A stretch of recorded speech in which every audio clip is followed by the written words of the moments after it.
Jasmine has been told to practice better sleep hygiene about a dozen times in the past year. Her doctor said it. A magazine in the waiting room said it. A podcast on her drive home said it. Consistent schedule, no screens before bed. Cool dark room, no caffeine afternoon. She has the whole list memorized. She also has, right now on her nightstand, a half-finished cup of tea she brewed at 10, 3 apps she scrolls compulsively past midnight, an alarm set to a different time every morning, and a white noise app she's downloaded 3 separate times and never once used. She knows exactly what to do. She isn't doing any of it. And that, not the content of the advice, is the real problem with sleep hygiene. The tips aren't wrong. The tips are fine. The problem is that knowing what to do and actually doing it are run by two completely different psychological systems. Sleep advice talks to the first one and ignores the second. That's why it fails. I'm Rodgir Cohen, and I wrote a book called Sleep, the Psychology of Rest. This is the one where I tell you to stop collecting sleep tips and start doing something that actually works instead. Let me be fair to sleep hygiene first. The recommendations are evidence-based. Light management, consistent timing, a cool room, cutting late caffeine, a calming wind down, all of it has real science behind it.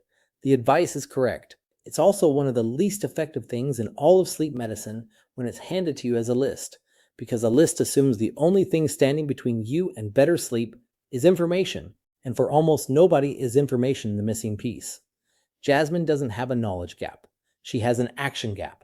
Think about every other piece of health advice you've ignored while knowing it cold. Eat your vegetables. Move more. Don't doom scroll at midnight. Knowledge was never the bottleneck. Behavior is governed by habit, environment, emotion, identity, and the friction of the moment, not by whether you can recite the right answer. So when a doctor hands Jasmine the sleep hygiene list for the 5th time, they're solving a problem she doesn't have. The fix isn't a better list. It's a better system for turning intention into action. So here's the shift, and it's the heart of the final chapter of the book. Stop trying to adopt the whole list and build one personal plan instead. Something that starts from an honest look at your actual sleep, picks the 2 or 3 changes most likely to matter for you, and plans around the psychology that will try to derail you. A real plan isn't do all 12 things. It's what does my sleep actually look like right now? Which 1 or 2 levers for me would move it most? And what specifically is going to get in the way? And what's my plan for that moment when it does? Let me make that concrete. Instead of no screens before bed as a rule you'll break by Tuesday, you've designed the environment so the screen isn't even an option. Charger across the room, phone out of the bedroom entirely. You don't rely on willpower at midnight because willpower at midnight is exactly what you don't have. You change the situation so the right choice is the easy one. Pick one change.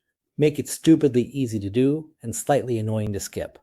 Run it for 2 weeks before you add a second. That's not as satisfying as memorizing a list of 12 tips, but it's the difference between knowing about sleep and actually sleeping. Sleep tips don't work because they treat an action problem like an information problem.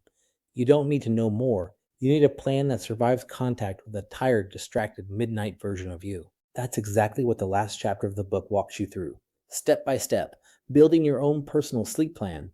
It's linked below. Sleep, the Psychology of Rest. Subscribe if this series has changed how you think about rest. And do me one favor. Don't go collect more tips. Go pick one change and start tonight.